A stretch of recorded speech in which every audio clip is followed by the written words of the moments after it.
महाराष्ट्र राज्यात मुख्यमंत्री माझी लाडकी बहीण योजना सुरू करण्यास मान्यता देण्याबाबतचा हा ज्या मित्रांनो जी आर आहे 28 जून 2024 हा जी आर आहे. आपण शासन निर्णय डायरेक्ट पाहूया. राज्यातील महिलांच्या आर्थिक स्वातंत्र्यासाठी व त्यांच्या आरोग्य व पोषणामध्ये सुधारणा करणे आणि कुटुंबातील त्यांची निर्णायक भूमिका व मजबूत करण्यासाठी महाराष्ट्र राज्याचे मुख्यमंत्री माझी लाडकी बहीण योजना सुरू करण्यास मान्यता देण्याबाबतचा ज्या मित्रांनो हा जी आर आहे. आता ह्या योजनेचे उद्दिष्ट काय आहेत? राज्यातील महिला व मुलींना पुरेशा सोयी सुविधा उपलब्ध करून रोजगार निर्मितीस चालना देणे, त्यांचे आर्थिक व सामाजिक पुनर्वसन करणे, राज्यातील महिला स्वावलंबी आणि आत्मनिर्भर करणे, राज्यातील महिलांना व मुलींना सशक्तीकरणास चालना मिळणे, महिला आणि त्यांच्या अवलंबून असलेल्या मुलांच्या आरोग्य आणि पोषण स्थितीत सुधारणा करणे. आता हे योजनेचं स्वरूप कसं आहे आपण बघू शकता की पात्रता कालावधी दरम्यान प्रत्येक पात्र महिलेला तिच्या स्वतःच्या आधार लिंक केलेल्या थेट हस्तांतरण सक्षम बँक खात्यात दरमहा 1,500 रुपये इतकी रक्कम दिली जाणार आहे. तसेच केंद्र व राज्याच्या शासनाच्या आर्थिक लाभार्थ्या योजनेद्वारे 1,500 पेक्षा लाभ घेत असेल तर फरकाची रक्कम या योजनेद्वारे पात्र महिलेस देण्यात येईल. तर डायरेक्ट जे आहे मित्रांनो तुमच्या बँक खात्यामध्ये हे पैसे जमा होणार आहेत. तुमचं आधार कार्ड ज्याच्याशी लिंक आहे ज्या बँकेशी त्या बँकमध्ये. तर या योजनेचा लाभार्थी कोण कोण आहे आणि त्याची पात्रता काय सर्व प्रकारच्या गोष्टी जाणून घेऊया. तर महाराष्ट्र राज्यातील 21 ते 60 वर्ष या वयोगटातील विवाहित, विधवा, घटस्फोटित आणि परित्यक्ता आणि निराधार महिला ह्याच्यासाठी जे आहे मित्रांनो पात्र आहेत. आता आपण लाभार्थ्याची पात्रता पाहूया. लाभार्थी महिला महाराष्ट्र राज्याच्या रहिवासी असणे आवश्यक आहे. राज्यातील विवाहित, विधवा, घटस्फोटित आणि निराधार महिला किमान वयाची 21 वर्ष पूर्ण व कमाल वयाची 60 वर्ष पूर्ण होईपर्यंत सदर योजनेअंतर्गत लाभ घेण्यासाठी अर्ज करणाऱ्या लाभार्थ्यांचे बँक खाते असणे आवश्यक आहे. लाभार्थी कुटुंबाची वार्षिक उत्पन्न रक्कम ही 2.5 लाखापेक्षा जास्त नसावी. तर ज्या मित्रांनो ह्या महिला ह्याच्यासाठी पात्र आहेत.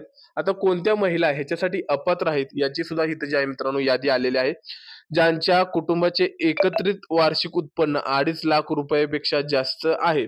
म्हणजे जो कुटुंब प्रमुख आहे त्याचं जर आर्थिक हे जे आहे वार्षिक उत्पन्न हे 2.5 लाखापेक्षा जास्त असेल तर ह्याच्यासाठी ते पात्र नाहीत. ज्यांच्या कुटुंबातील सदस्य आयकर्ता आहेत, म्हणजे कुटुंबात जर तुमच्यात जर एखादी व्यक्ती ही टॅक्स म्हणजेच कर भरत असेल तर त्या कुटुंबातील त्या महिलांना याचा लाभ घेता येणार नाही. ज्यांच्या कुटुंबातील सदस्य नियमित कर्मचारी, कंत्राटी कर्मचारी म्हणून सरकारी विभाग, उपक्रम, मंडळ, भारत सरकार किंवा राज्य सरकारच्या स्थानिक संस्थेमध्ये कार्यरत आहेत किंवा सेवानिवृत्तीनंतर निवृत्तीवेतन घेत आहे, परंतु बाह्य यंत्रणाद्वारे कार्यरत असलेल्या तथा स्वयंसेवी कामगार आणि कर्मचारी अपात्र ठरणार नाहीत. म्हणजे थोडक्यात काय तुमच्यापैकी कोणाला जर सरकारी नोकरी असेल तर म्हणजे तुमच्या फॅमिलीमध्ये कुणालाही सरकारी नोकरी असेल तर त्या घरातील ह्या महिलांना याचा लाभ घेता येणार नाही. सदर लाभार्थी महिलेने शासनाच्या इतर विभागामार्फत राबवण्यात येणाऱ्या आर्थिक योजनेद्वारे 1,500 पेक्षा जास्त लाभ घेतला असेल तर म्हणजे वेगळ्या प्रकारच्या जे आहे मित्रांनो योजनेमधून जर त्यांना महिन्याला 1,500 पेक्षा जास्त जर रक्कम मिळत असेल तर त्या सुद्धा महिला ह्याच्यासाठी अपात्र आहेत. ज्यांच्या कुटुंबातील सदस्य विद्यमान किंवा माजी खासदार किंवा आमदार आहेत, म्हणजे कुटुंबातील कोण माजी आमदार असेल, खासदार असेल किंवा चालूमध्ये खासदार किंवा आमदार असेल तर अशा व्यक्तींना सुद्धा त्या कुटुंबातील महिलांना याचा लाभ घेता येणार नाही. ज्यांच्या कुटुंबातील सदस्य भारत सरकार किंवा राज्य सरकारच्या बोर्ड, कॉर्पोरेशन, बोर्ड उपक्रमाचे अध्यक्ष, उपाध्यक्ष, संचालक व सदस्य आहेत, हे लोक सुद्धा ह्याच्यासाठी अपात्र आहेत. ज्यांच्या कुटुंबातील सदस्यांची संयुक्तपणे 5 एकरपेक्षा जास्त शेतजमीन आहे, ज्यांच्याकडे 4 चाकी वाहन म्हणजे त्यात फक्त ट्रॅक्टर वगळून त्यांच्या कुटुंबातील सदस्यांच्या नावावर नोंदणीकृत आहेत, म्हणजे ज्यांच्याकडे 4 चाकी वाहन आहे त्यांना सुद्धा जे आहे मित्रांनो हे योजनेचा लाभ घेता येत नाही. सदर योजनेच्या पात्रता व अपात्रता निकषामध्ये सुधारणा करण्याची आवश्यकता असल्यास नियोजन व वित्त विभागाचे अभिप्राय घेऊन शासन मान्यतेने कार्यवाही करण्यात येईल. तर मित्रांनो हे अशा प्रकारचे पात्र आणि अपात्राची माहिती पाहिली. आता आपण ह्याच्यासाठी आवश्यक कागदपत्रे कोणकोणती आहेत हे पाहूया. योजनेच्या लाभासाठी ऑनलाईन अर्ज करावा लागणार आहे. लाभार्थ्यांचे आधार कार्ड असणे खूप गरजेचं आहे.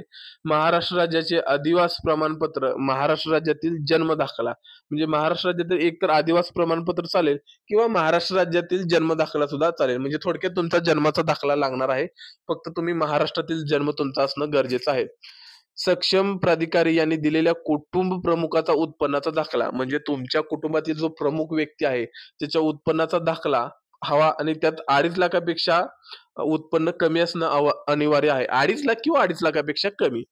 बँक खाते पासबुकच्या पहिल्या पानाची छायांकित प्रत, म्हणजे जे काही तुमचं पासबुक असेल त्याचं पहिल्या पानाची जे आहे मित्रांनो फोटो प्रिंट, म्हणजे थोडक्यात झेरॉक्स लागणार आहे. पासपोर्ट आकाराचा एक तुम्हाला फोटो लागणार आहे. तुमचं राशन कार्ड त्याच्यामध्ये लागणार आहे. सदर योजनेच्या अटी व शर्तीचे पालन करण्याबाबतचे हमीपत्र. आता हे लाभार्थी निवड हे काय आपलं काम नाही. हे जे आहे मित्रांनो, जे काही ग्रामपंचायत असेल, त्याच्यानंतर ग्रामसेवक असेल किंवा सेतू सुविधा असतील, त्याच्यानंतर अंगणवाडी सेविका असेल, हे त्यांच्यासाठी जे आहे मित्रांनो निवड करण्याची माहिती आहे. ही माहिती काय तुम्हाला म्हणजे तुम्हाला जाणून घ्यायची आवश्यकता नाही. तुम्ही फक्त ह्या गोष्टी लक्षात ठेवा, की 21 ते 60 वर्ष असणं खूप गरजेचं आहे आणि 2.5 लाखापेक्षा जास्त तुमचं उत्पन्न नसावं. बाकी सर्व प्रकारच्या गोष्टी इथे ज्या आहे मित्रांनो, म्हणजे तुमचं ह्या योजनेत जे आहे मित्रांनो बसून जाईल. तुम्हाला प्रति महिना ₹1,500 मिळून जातील त्या महिलेसाठी.